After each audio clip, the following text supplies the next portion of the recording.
2,000 years ago, more or less, there was a huge disturbance in an open space where something very dramatic had just happened in a neighbouring house.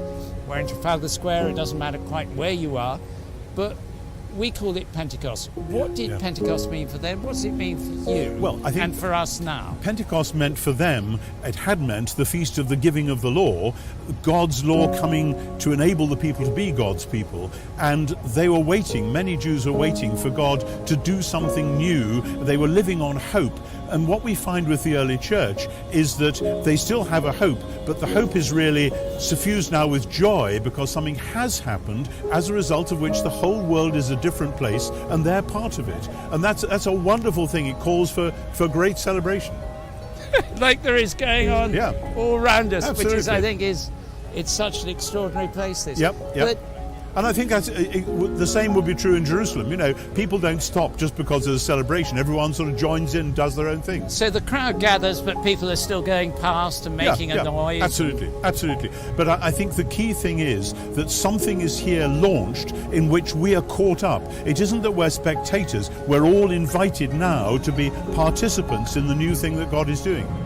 And if you'd met the disciples a week before the crucifixion, and you met them a week after Pentecost. What's the difference? Well, the difference is that they are astonished. They're still trying to figure out what it's all about, but they know that God's new world has begun and that they are somehow commissioned to be part of that and to take that message out into the world. And I suppose, and what would their character have been?